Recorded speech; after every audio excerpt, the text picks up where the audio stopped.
May taraga marida Indian Army na Indo-Myanmar border PKP gi lanmi tara hatkibaduna Myanmar refugees sing India da chensilakpa kinare.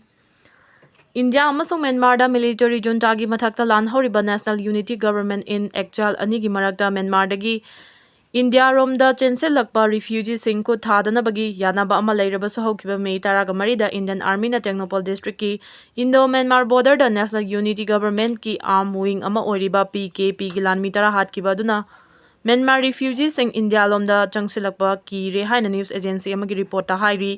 National Unity Government in Exile asi in 2021 da Myanmar da military coup chathakiba adugi mayokta pro democracy leader oriba Aung San Suu Kyi na luchingba National League for Democracy Party gi legislature singna sembani Myanmar gi lalhoba tara adu India gi maikai dagi khuthokna bada laikhidabani haina phongdokrabasu National Unity Government gi maikai dagi makhoi sing adu Indian Army na faraba matung tamthina otnairaba matung hatkibani Myanmar da military coup chathakraba matung da Indo-Myanmar border gi kilometer 1,400 sangba jaga asida Myanmar lalhoba sing asi India force ka understanding amagi makhada leiribani adubu May taraga marida Indian Army na border da Myanmar gi lalhoba tara hatkiba asina National Unity da Chawna ninghanaba ama leire mamangi matamda Myanmar gi rebel group sing amasung refugees sing North East India gi state sing da chenchin duna changjafam loramba adu thaudo asina akiba ama pharakle Marak sida New Delhi gi maikai de gi haukiba chahi kaya asi Myanmar ga lonariba international border da sambal khaba gi thabak chatharakiba asina mirol kaya border asida leiriba ethnic community singna chathok chasin tawrambagi nungaiba du fangdre refugees sing gi maikai de gi media da phongdokhiba da mi taraga mari gi thaudo aduna Indian force gi maikai de gi Makhatana refugees sing da adugumba mihan mipun gi thaudok sing adu chatharakadra haibagi akiba lei haukiba mamangi chahi mari rongi matam asidadi adugumba thaudo amata laikide Indian force na Myanmar sing da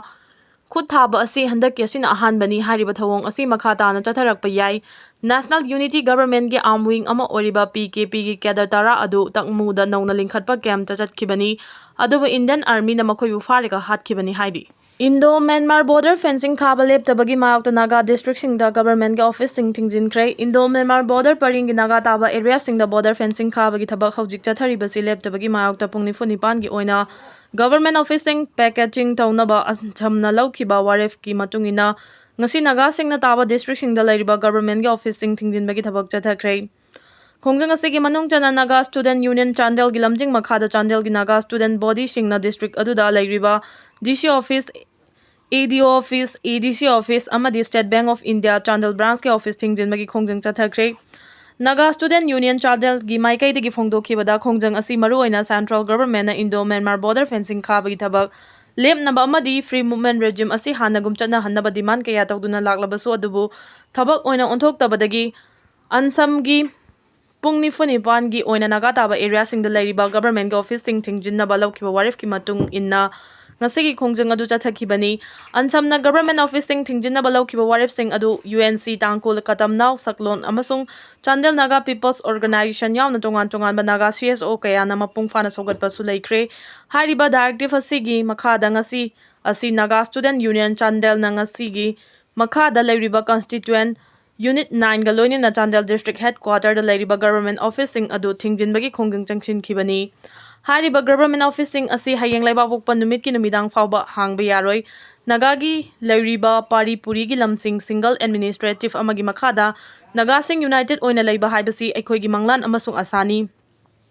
Masidagi hena maruoiba amata laite central government gi maikai dagi makhada border fencing tawribasi leptaba amadi free movement regime chana handrabadi matam gi oina makhal makha kaya gi khongjang sing changsin gani haiki Churachandpur da yuwa hakre ngasi ayu anganbada Churachandpur district Richter scale da magnitude 3.5 yongna yuwa hakre haina National Center for Seismology ki report amana hairi report asina makhata na haribana yuwa habadugi def na lainung da kilometer taruk oiki ngasi nongai matung pung aniga minit yangkai manga ga second kuntra ga mapan chatpa matam da yuwa habagi thawdo adu thokibani yuwa habagi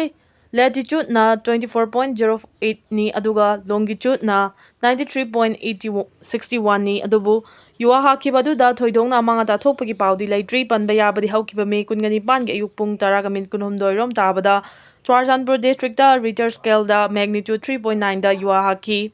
ꯌꯨꯋꯥ ꯍꯥꯠꯈꯤꯕ ꯑꯗꯨꯒꯤ ꯗꯦꯐꯅ kilometre 35 ꯑꯣꯏꯈꯤ ꯑꯗꯨꯕꯨ ꯊꯧꯗꯣꯛ ꯑꯗꯨꯗꯁꯨ ꯀꯅꯥ ꯑꯃꯠꯇ ꯑꯁꯣꯛꯄꯟ ꯌꯥꯎꯈꯤꯗꯦ꯫ ATꯅ IDPꯁꯤꯡ rescue ꯇꯧꯈ꯭ꯔꯦ꯫ ꯏꯆꯥꯎꯅ ꯃꯔꯝ ꯑꯣꯏꯔꯒ ꯄꯣꯔꯣꯡꯄꯥꯠ ꯚꯦꯇꯦꯔꯤꯅꯔꯤ ꯀꯦꯝꯄꯁꯇ ꯍꯥꯡꯕ ꯔꯤꯂꯤꯐ ꯀꯦꯝꯞꯇ ꯂꯩꯕ IDPꯁꯤꯡ ꯊꯣꯛꯂꯛꯄ ꯉꯝꯗꯕꯗꯒꯤ ꯑꯔꯥꯝꯕꯥꯏ ꯇꯦꯡꯒꯣꯜ ꯌꯨꯅꯤꯠ 43ꯅ ꯔꯦꯁꯀ꯭ꯌꯨ ꯇꯧꯈ꯭ꯔꯦ꯫ ꯔꯦꯁꯀ꯭ꯌꯨ ꯑꯣꯄꯔꯦꯁꯟ ꯑꯗꯨꯗ ꯃꯣꯔꯦꯗꯒꯤ ꯂꯥꯟꯖꯦꯜꯂꯛꯂꯒ ꯃꯐꯝ ꯑꯗꯨꯗ ꯂꯩꯕ ꯌꯨꯝꯅꯥꯝ ꯁꯪꯒꯥꯏ ꯀꯧꯕ ꯀꯦꯟꯁꯔ ꯄꯦꯁꯦꯟ ꯑꯃꯁꯨ ꯃꯥꯏ ꯄꯥꯛꯅ ꯔꯦꯁꯀ꯭ꯌꯨ ꯇꯧꯕ ꯉꯝꯈ꯭ꯔꯦ꯫ ꯑꯔꯥꯝꯕꯥꯏ ꯇꯦꯡꯒꯣꯜꯅ ꯂꯧꯈꯤꯕ ꯊꯧꯗꯥꯡ ꯑꯁꯤꯒꯤꯗꯃꯛ ꯔꯤꯂꯤꯐ ꯀꯦꯝꯞ ꯑꯁꯤꯒꯤ ꯃꯥꯏꯀꯩꯗꯒꯤ ꯊꯥꯒꯠꯄ ꯐꯣꯡꯗꯣꯔꯛꯂꯤ꯫ ꯂꯨꯄꯥ 10,000 ꯈꯨꯠꯁꯤꯟꯅꯈ꯭ꯔꯦ꯫ ꯍꯧꯈꯤꯕ ꯅꯨꯃꯤꯠ ꯈꯔꯅꯤꯒꯤ ꯃꯃꯥꯡꯗꯒꯤ ꯍꯧꯅ ꯁ꯭ꯇꯦꯠ ꯑꯁꯤꯗ ꯂꯦꯞꯇꯅ ꯅꯣꯡ ꯆꯨꯔꯛꯄꯗꯒꯤ ꯏꯝꯐꯥꯜ ꯇꯨꯔꯦꯜ ꯑꯃꯁꯨꯡ ꯏꯔꯤꯜ ꯇꯨꯔꯦꯜꯒꯤ ꯃꯐꯝ ꯀꯌꯥꯗ ꯇꯣꯔꯕꯥꯟ ꯀꯥꯏꯕ ꯑꯃꯗꯤ ꯏꯁꯤꯡ ꯄꯥꯊꯣꯛꯄꯗꯒꯤ ꯌꯨꯝ ꯀꯩ ꯀꯌꯥ ꯃꯥꯡ ꯇꯥꯛꯍꯟꯈꯤꯕꯗ ꯅꯠꯇꯅ ꯃꯤꯑꯣꯏ ꯀꯌꯥ ꯑꯋꯥꯕ ꯃꯥꯌꯣꯛꯅꯗꯨꯅ ꯂꯩꯔꯤꯕꯁꯤꯡ ꯑꯔꯥꯝꯕꯥꯏ ꯇꯦꯡꯒꯣꯜꯒꯤ ꯂꯨꯆꯤꯡ ꯄꯨꯔꯦꯜ ꯀꯣꯔꯧꯉꯥꯟꯕ ꯈꯨꯃꯟꯒꯤ ꯂꯨꯆꯤꯡ ꯃꯈꯥꯗ ATꯒꯤ ꯇꯦꯡꯕꯥꯡꯂꯣꯏꯁꯤꯡꯅ ꯃꯤꯑꯣꯏꯕꯒꯤ ꯄꯨꯟꯁꯤ ꯑꯃꯁꯨꯡ ꯌꯨꯝꯗ ꯌꯣꯛꯄ ꯌꯨꯝꯁꯥꯁꯤꯡ ꯀꯟꯅꯕ ꯑꯀꯟꯕ ꯈꯣꯡꯊꯥꯡꯁꯤꯡ ꯃꯔꯨꯑꯣꯏꯅ ꯖꯦꯅꯤꯝꯁꯀꯤ ꯑꯅꯥꯕ ꯀꯌꯥꯕꯨꯁꯨ ꯁꯥꯐꯒꯗꯕ ꯃꯐꯝꯁꯤꯡꯗ ꯄꯨꯊꯣꯛꯅꯕ ꯏꯁꯤꯡ ꯏꯆꯦꯜ ꯃꯔꯛꯇ ꯍꯣꯠꯅꯈꯤꯕ ꯀꯌꯥ ꯑꯗꯨꯕꯨ ꯄꯨꯛꯅꯤꯡ ꯊꯧꯒꯠꯄ ꯑꯣꯏꯅ ꯑꯄꯨꯟꯕ ꯁꯣꯔꯣꯛꯈꯥꯏꯕꯝ ꯇ꯭ꯔꯁꯠꯅ ꯂꯨꯄꯥ 10,000 ꯀꯣꯔꯧꯉꯥꯟꯕ ꯈꯨꯃꯟꯒꯤ ꯌꯨꯝꯗ ꯆꯠꯇꯨꯅ ꯃꯍꯥꯛꯀꯤ ꯑꯄꯣꯛꯄ ꯈꯣꯏꯉꯝꯕ ꯈꯨꯃꯟꯗ ꯈꯨꯠꯁꯤꯟꯅꯈ꯭ꯔꯦ ꯍꯥꯏꯔꯤ꯫ ꯉꯁꯤꯒꯤ ꯇꯦꯡꯕꯥꯡꯒꯤ ꯈꯣꯡꯆꯠ ꯑꯗꯨꯗ ꯇ꯭ꯔꯁꯠꯀꯤ ꯄ꯭ꯔꯁꯤꯗꯦꯟꯠ ꯇꯣꯝꯕ ꯁꯣꯔꯣꯛꯈꯥꯏꯕꯝ ꯑꯃꯁꯨꯡ ꯁꯦꯀ꯭ꯔꯦꯇꯔꯤ ꯕꯁꯟꯇ ꯁꯣꯔꯣꯛꯈꯥꯏꯕꯝ ꯑꯅꯤꯅ ꯂꯨꯆꯤꯡꯈꯤ꯫ ꯈꯣꯡꯆꯠ ꯑꯗꯨꯗ ꯚꯥꯏꯁ ꯄ꯭ꯔꯁꯤꯗꯦꯟꯠ ꯅꯕ ꯁꯣꯔꯣꯛꯈꯥꯏꯕꯝ, ꯇ꯭ꯔꯦꯖꯔꯔ ꯃꯪꯂꯦꯝꯖꯥꯎ, ꯀꯟꯚꯦꯅꯔ ꯑꯣꯖꯤꯠ ꯁꯣꯔꯣꯛꯈꯥꯏꯕꯝ, ꯃꯦꯝꯕꯔ ꯆꯤꯡꯂꯦꯟ ꯁꯣꯔꯣꯛꯈꯥꯏꯕꯝꯅꯆꯤꯡꯕ ꯀꯌꯥꯁꯨ ꯁꯔꯨꯛ ꯌꯥꯈꯤ꯫ ꯇꯦꯡꯕꯥꯡꯒꯤ ꯈꯣꯡꯆꯠ ꯑꯗꯨꯒ ꯃꯔꯤ ꯂꯩꯅꯅ ꯇ꯭ꯔꯁꯠꯀꯤ ꯀꯟꯚꯦꯅꯔ ꯑꯣꯖꯤꯠ ꯁꯣꯔꯣꯛꯈꯥꯏꯕꯝꯅ ꯍꯥꯏꯈꯤꯕꯗ ꯃꯍꯧꯁꯥꯒꯤ ꯑꯣꯏꯕ ꯈꯨꯗꯣꯡꯊꯤꯕ ꯇꯥꯔꯕ ꯃꯇꯝꯗ ꯀꯠꯊꯣꯛꯄꯒ ꯂꯣꯏꯅꯅ ꯏꯆꯪ ꯊꯧꯅ ꯑꯔꯥꯝꯕꯥꯏ ꯇꯦꯡꯒꯣꯜꯒꯤ ꯇꯦꯡꯒꯣꯜꯂꯣꯏꯁꯤꯡꯅ ꯂꯧꯈꯤꯕ ꯊꯧꯗꯥꯡ ꯑꯗꯨ ꯏꯀꯥꯏ ꯈꯨꯝꯅꯩ ꯑꯃꯁꯨꯡ ꯄꯨꯛꯅꯤꯡ ꯊꯧꯒꯠꯂꯤ꯫ ꯃꯇꯨꯡꯗꯁꯨ ꯂꯝꯗꯝ ꯑꯁꯤꯗ ꯃꯍꯧꯁꯥꯒꯤ ꯑꯣꯏꯕ ꯈꯨꯗꯣꯡꯊꯤꯕ ꯂꯥꯛꯄꯗ ꯊꯧꯅꯥ ꯂꯩꯅ ꯃꯇꯦꯡ ꯄꯥꯡꯕ ꯉꯝꯕ ꯑꯣꯏꯁꯅꯨ꯫ ꯃꯤꯌꯥꯝꯅꯁꯨ ꯃꯤꯌꯥꯝꯒꯤꯗꯃꯛ ꯀꯠꯊꯣꯛꯄꯒ ꯂꯣꯏꯅꯅ ꯊꯕꯛ ꯇꯧꯔꯤꯕꯁꯤꯡ ꯄꯨꯛꯅꯤꯡ ꯊꯧꯒꯠꯄꯤꯌꯨ ꯍꯥꯏꯅ ꯐꯣꯡꯗꯣꯛꯈꯤ꯫ ꯑꯃꯔꯣꯝꯗ ꯀꯣꯔꯧꯉꯥꯟꯕ ꯈꯨꯃꯟꯒꯤ ꯑꯄꯣꯛꯄ ꯈꯣꯏꯉꯝꯕ ꯈꯨꯃꯟꯅ ꯑꯄꯨꯟꯕ ꯁꯣꯔꯣꯛꯈꯥꯏꯕꯝ ꯁꯥꯒꯩ ꯇ꯭ꯔꯁꯠꯇ ꯄꯨꯛꯅꯤꯡ ꯊꯧꯒꯠꯄ ꯑꯁꯤ ꯑꯔꯥꯝꯕꯥꯏ ꯇꯦꯡꯒꯣꯜꯅ ꯊꯥꯒꯠꯄ ꯐꯣꯡꯗꯣꯛꯂꯤ ꯍꯥꯏꯅ ꯐꯣꯡꯗꯣꯔꯛꯈꯤ꯫ ꯈꯨꯔꯥꯏ ꯂꯝꯂꯣꯡ ꯀꯩꯊꯦꯜꯗ ꯀꯣꯀꯣꯃꯤꯒꯤ flood relief and emergency helpline ꯍꯥꯡꯗꯣꯛꯈ꯭ꯔꯦ꯫ ꯏꯝꯐꯥꯜ ꯇꯨꯔꯦꯜ ꯀꯥꯏꯕꯗꯒꯤ ꯈꯨꯔꯥꯏ ꯃꯥꯏꯀꯩꯗ ꯏꯆꯥꯎꯒꯤ ꯑꯋꯥꯕ ꯃꯥꯌꯣꯛꯅꯔꯤꯕꯁꯤꯡ ꯃꯇꯦꯡ ꯄꯥꯡꯅꯕꯒꯤꯗꯃꯛ ꯀꯣꯀꯣꯃꯤꯒꯤ flood relief and emergency helpline ꯍꯥꯡꯗꯣꯛꯈ꯭ꯔꯦ ꯍꯥꯏꯔꯤ꯫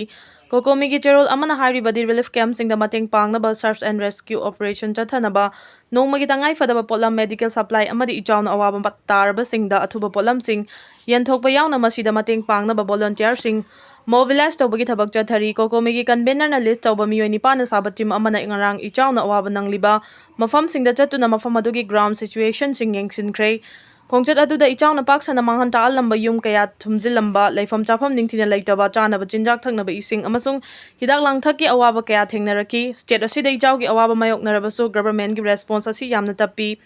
ꯒꯚꯔꯟꯃꯦꯟꯠꯅ ꯏꯆꯥꯎ ꯑꯁꯤ ꯊꯦꯡꯅꯅꯕ ꯁꯦꯝ ꯁꯥꯔꯤꯕꯁꯤꯡꯗ ꯑꯋꯥꯠꯄ ꯀꯌꯥ ꯂꯩꯕꯅ ꯃꯔꯝ ꯑꯣꯏꯔꯒ ꯂꯣꯀꯦꯜ ꯚꯣꯂꯨꯟꯇꯤꯌꯔꯁꯤꯡ ꯑꯃꯁꯨꯡ CSOꯁꯤꯡꯅ ꯔꯦꯁꯀ꯭ꯌꯨ ꯑꯃꯁꯨꯡ ꯔꯤꯂꯤꯐꯀꯤ ꯊꯕꯛ ꯀꯌꯥ ꯄꯥꯏꯈꯠꯂꯤ꯫ ꯏꯆꯥꯎ ꯑꯁꯤꯒ ꯃꯔꯤ ꯂꯩꯅꯅ ꯁ꯭ꯇꯦꯠ ꯑꯦꯖꯦꯟꯁꯤꯁꯤꯡꯗꯒꯤ ꯑꯊꯨꯕ action taken report relief package ꯗꯤꯇꯦꯜꯁꯤꯡ ꯏꯆꯥꯎꯅ ꯑꯋꯥꯕ ꯅꯪꯍꯜꯂꯕ ꯑꯃꯁꯨꯡ ꯃꯌꯨꯝ ꯃꯀꯩ ꯂꯩꯇ꯭ꯔꯕꯁꯤꯡꯒꯤꯗꯃꯛ ꯇꯥꯏꯝ ꯕꯥꯎꯟꯗ ꯑꯃꯗꯤ ꯇ꯭ꯔꯥꯟꯁꯄꯔꯦꯟꯠ ꯔꯤꯍꯦꯕꯤꯂꯤꯇꯦꯁꯟ ꯄ꯭ꯂꯥꯟꯁꯤꯡ ꯑꯗꯨ ꯀꯣꯀꯣꯃꯤꯅ ꯗꯤꯃꯥꯟꯗ ꯇꯧꯔꯤ꯫ ꯂꯣꯏꯅꯅ ꯏꯆꯥꯎ ꯊꯦꯡꯅꯅꯕꯒꯤꯗꯃꯛꯇ ꯇ꯭ꯔꯦꯟ ꯇꯧꯔꯕ ꯄꯔꯁꯣꯅꯦꯜꯁꯤꯡ